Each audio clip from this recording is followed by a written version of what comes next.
इस वीडियो में हम लोग देखेंगे कि कार्वेलियन कोऑर्डिनेट सिस्टम की आवश्यकता क्यों है। यानी नंबर 1 रहेगा need of curvilinear coordinate system, number 2 में रहेगा property of curvilinear coordinate system. Property curvilinear coordinate system की प्रॉपर्टी क्या है वो रहेगा, डिफिनेशन रहेगा कार्वेलियन कोऑर्डिनेट सिस्टम का, ऑर्थोगोनल कार्वेलियन कोऑर्डिनेट सिस्टम का रहेगा, और 5वां नंबर में रहेगा different operator like curl divergence in curvilinear coordinate system. यानी बेसिकली इसमें हम लोग 5 टॉपिक कवर करेंगे, 1 से लेकर 4 तक इस वीडियो में कवर करेंगे, और 5वां नंबर का टॉपिक जो होगा वो नेक्स्ट वीडियो में, चूँकि बड़ा टॉपिक है, नेक्स्ट वीडियो में कवर करेंगे। अब हम लोग देखते हैं कि कार्वेलियन कोऑर्डिनेट का ज़रूरत क्यों पड़ा, नीड। तो देखिए लिखा है Cartesian coordinate is not very useful in many problem of physics and applied mathematics. देखिए कार्टेशियन कोऑर्डिनेट जो था फिजिक्स के और अप्लाइड मैथमेटिक्स के बहुत से प्रॉब्लम में बहुत ज़्यादा यूजफुल नहीं था। So we need to the rewrite a vector equation. तो हम लोग को एक वेक्टर इक्वेशन को रीराइट करना पड़ा in term of suitable coordinate system which is curvilinear coordinate system. ठीक है, कहने का मतलब कि बहुत बार फिजिक्स और अप्लाइड मैथमेटिक्स के क्वेश्चन कार्टेशियन कोऑर्डिनेट में सॉल्व करना बड़ा मुश्किल हो गया। तो इस कंडीशन में हम लोगों को किसी वेक्टर इक्वेशन को रीराइट करने के लिए एक सूटेबल कोऑर्डिनेट सिस्टम चाहिए था, जो कि कार्वेलियन कोऑर्डिनेट सिस्टम होता है। ठीक है, अब इसके बारे में बात करें कार्वेलियन कोऑर्डिनेट सिस्टम क्या होता है, कैसे काम करता है, तो आराम से वीडियो देखे सारी चीज़ को बहुत आराम से मैंने इसमें बनाया। अब हम लोग प्रॉपर्टी देखते हैं कि कार्वेलियन कोऑर्डिनेट सिस्टम का प्रॉपर्टी क्या है। It is complex in use, यानी यूज करने में बहुत कॉम्प्लेक्स है। Before the final solution of specific solution is obtain, किसी खास दिए गए सॉल्यूशन का जब तक फाइनल सॉल्यूशन नहीं मिलता है तो इसका यूज करना बहुत ही कॉम्प्लेक्स है। पहली प्रॉपर्टी है कि किसी सॉल्यूशन का जब तक फाइनल सॉल्यूशन नहीं मिल जाता है क्वेश्चन का तब तक ये बहुत ही कॉम्प्लेक्स है। इट इज़ सो जनरल, ये भी इसकी प्रॉपर्टी है कि बहुत जनरल है in nature, a very easy to transfer the in different coordinate system. ये इतना जनरल है इन नेचर में कि इसको आसानी से किसी भी कोऑर्डिनेट सिस्टम में हम लोग ट्रांसफर कर सकते हैं। तो हम लोगों ने देखा कि पहले कार्टेशियन कोऑर्डिनेट सिस्टम किसे क्यों हम लोग कार्वेलियन कोऑर्डिनेट सिस्टम में जाना पड़ा, फिर कार्वेलियन कोऑर्डिनेट सिस्टम का क्या क्या प्रॉपर्टी है। अब हम लोग देखने जाएंगे कार्वेलियन कोऑर्डिनेट सिस्टम कैसे निकालते हैं और कार्टेशियन कोऑर्डिनेट सिस्टम से उसका रिलेशन कैसे है। अब हम लोग देखते हैं कार्टेशियन कोऑर्डिनेट टू कार्वेलियन कोऑर्डिनेट, यानी कार्टेशियन कोऑर्डिनेट को हम लोग लेके चलेंगे और उसको कोऑर्डिनेट कार्वेलियन कोऑर्डिनेट सिस्टम में हम लोग ट्रांसफर करके दिखाएंगे। साथ ही साथ ये दिखाएंगे कार्वेलियन कोऑर्डिनेट सिस्टम का डिफिनेशन क्या है, और इसके अलावा एक दो चीज़ें इसमें बहुत ही इंपॉर्टेंट हम लोग देखेंगे। तो आराम से इस वीडियो को देखिए, समझ में आएगा।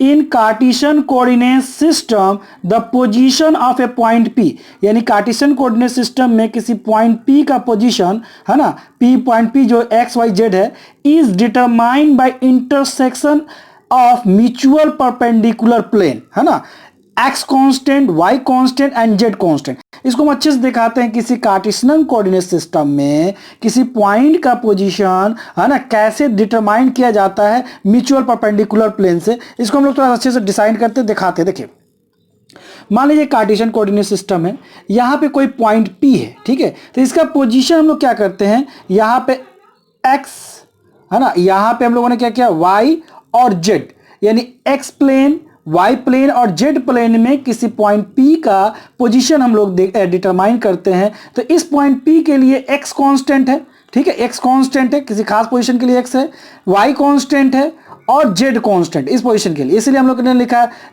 X is equal to constant, Y is equal to constant. इस पॉइंट P के लिए ये कॉन्स्टेंट, और ये क्या है, 3 वर्ड याद रखिएगा, 3 म्यूचुअल परपेंडिकुलर प्लेन है। ठीक है, 3 म्यूचुअल परपेंडिकुलर, एक दूसरे तीनों आपस में एक दूसरे परपेंडिकुलर है।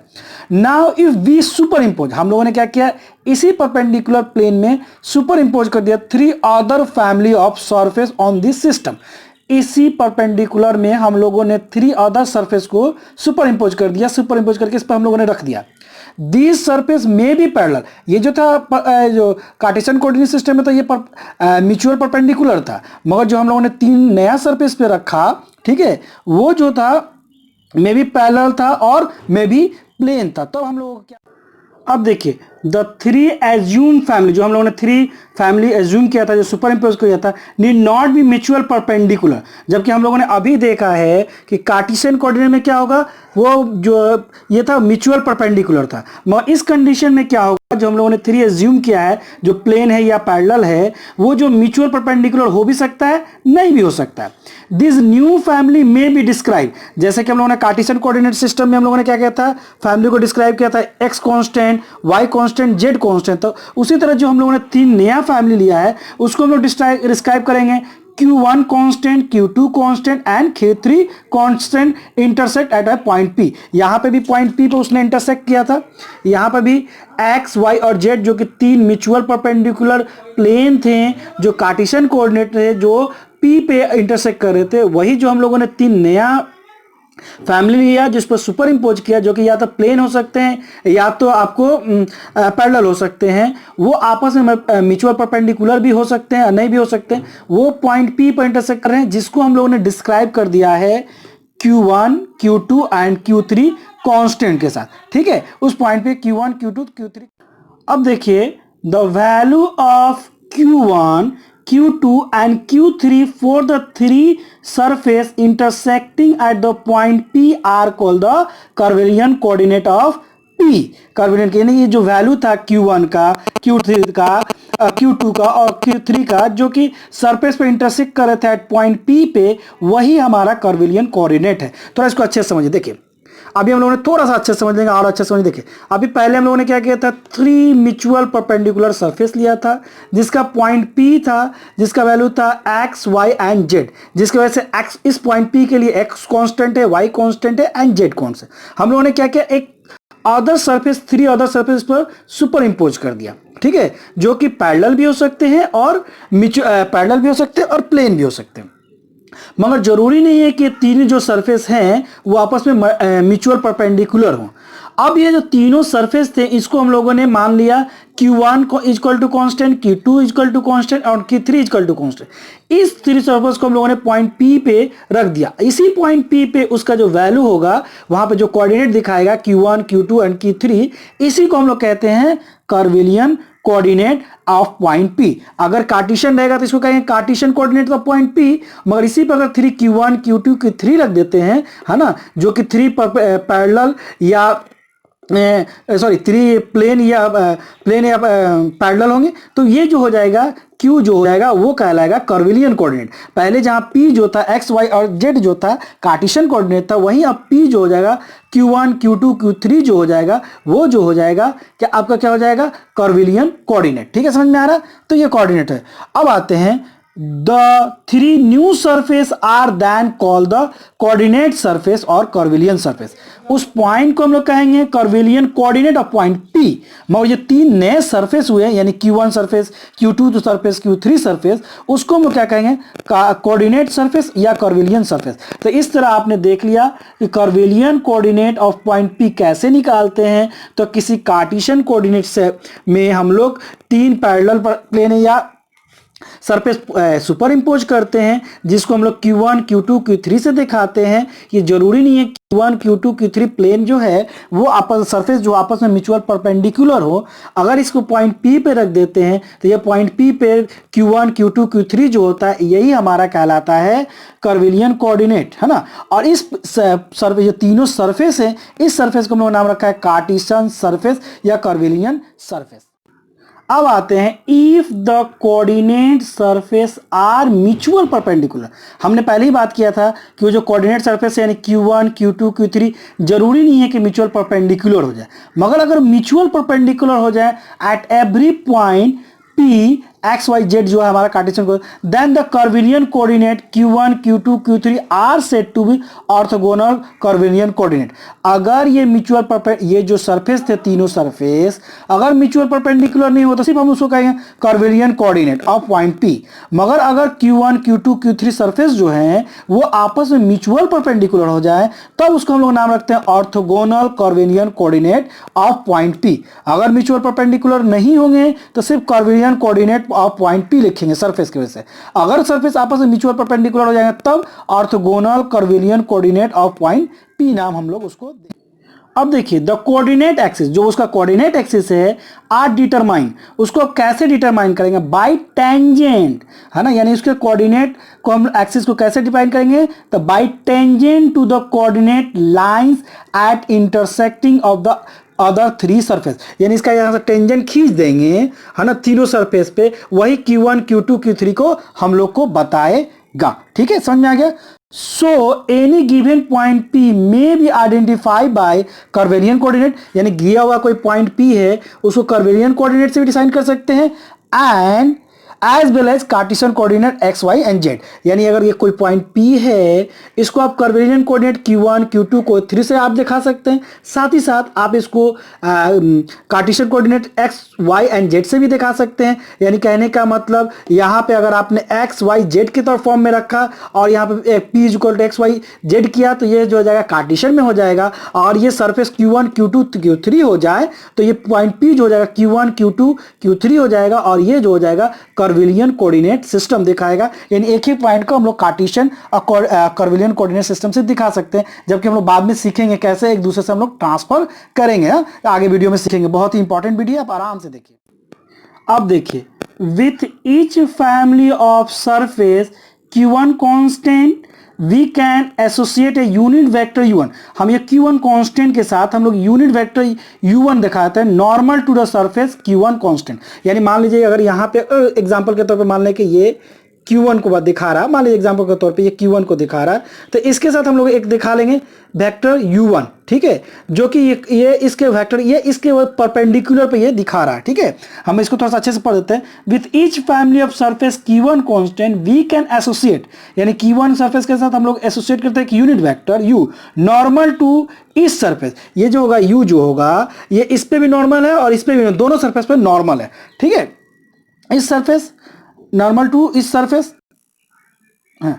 Okay, and in the direction of increasing Q1, और ये क्या हो जाएगा, जिधर Q1 इंक्रीज कर रहा है उधर ही जाएगा। ठीक है, समझ में आ रहा है ना, increasing Q1। It may be noted that three curvilinear coordinate Q1 Q2 की नीड नॉट बी लेंथ। हम लोग को याद रखना है Q1 Q2 Q3 जरूरी नहीं है कि एक लेंथ हो। हम लोगों ने क्या किया, किसी Q1 कांस्टेंट के लिए एक यूनिट वेक्टर लिया U1, जो कि U1 जो है वो Q2 और Q3 दोनों पे ही क्या है, परपेंडिकुलर है। ठीक है, और ये जो है एक constant and in the direction surface, और ये Q1 के लिए कांस्टेंट इस कांस्टेंट है ना, एंड डायरेक्शन इंक्रीज, Q1 जैसे से इंक्रीज करेगा ये भी इंक्रीजिंग डायरेक्शन में। ठीक है, जरूरी नहीं है कि ये जो Q1 ये जो Q1 Q2 Q3 जो है लेंथ दिखा रहा है, ये जरूरी नहीं है। अब इसको थोड़ा सा आगे और देखते हैं। द स्केलर फैक्टर H1 में भी डिपेंड ऑन Q's। अब स्केलर फैक्टर जो है, वहां तो वेक्टर था, यूनिट वेक्टर जो डायरेक्शन दिखा रहा था, अब इसका स्केलर फैक्टर जो होगा, मान लीजिए H1 जो होगा या H जो फॉर्म से है वो जो Q's पे डिपेंड करेगा, एंड डायमेंशन है ना, और इसका डायमेंशन होगा, ये स्केलर फैक्टर जो होगा वो Q पर डिपेंड करेगा और इसका डायमेंशन होगा। The product H1 Q del Q1 must have the dimension of length. तो ये जो हो जाएगा, अगर आपने इस H1 के साथ जो स्केलर फैक्टर है उसके साथ Q1 को आपने मल्टीपल कर दिया तो ये डायमेंशन ऑफ लेंथ दिखाया। जबकि अभी हम लोगों ने देखा कि जरूरी नहीं है कि Q1 Q2 जो होगा वो लेंथ होगा, मगर अगर उसने के साथ आपने किसी स्केलर फैक्टर H को मल्टीप्लाई कर दिया है ना, और उसका आपने this mean that in principle be में राइट x को हम लोग x Q1 Q2 Q3 coordinate के फॉर्म में लिख सकते हैं, y को y Q1 Q2 Q3 के फॉर्म में लिख सकते हैं, z को Q1 Q2 Q3 के फॉर्म में लिख सकते हैं। उसी तरह इन्वर्स Q1 को Q1 XYZ के फॉर्म में लिख सकते हैं, Q2 को Q2 XYZ के फॉर्म में लिख सकते हैं, Q3 को Q3 XYZ के फॉर्म में हम लोग लिख सकते हैं। ठीक है, अब इसको हम लोग देखते हैं। ठीक है, इसको हम लोग देखते हैं, ये देखिए, with each family of surface Q1 constant we can associate a unit vector U1। Q1 के साथ हम लोगों ने यूनिट वेक्टर U1 लगा दिया, normal to each of the surface Q1 constant and in the direction of increasing.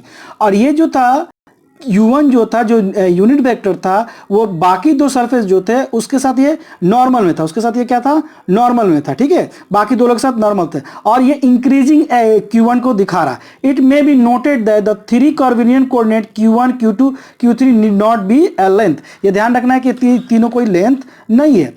The scale factor h1 may depend on q's and they have dimension, है ना, उसके साथ डायमेंशन है, ठीक है। The product h1 del q1 must have the dimension of length। अगर इसका जो स्केलर फैक्टर जिसके साथ मल्टीपल कर देते हैं, इसका डायमेंशन ऑफ लेंथ इसके पास है। इस तरह ये वीडियो का जो फर्स्ट पार्ट है आपको क्लियर हुआ, इसका बहुत हद तक आपको समझ में आया होगा। नहीं समझ में आएगा तो आप मुझे ये मैं कमेंट्स बॉक्स में कमेंट्स कीजिए, और फिर मैं आपको जवाब देने की कोशिश करूंगा, समझाने की कोशिश करूंगा, ठीक है।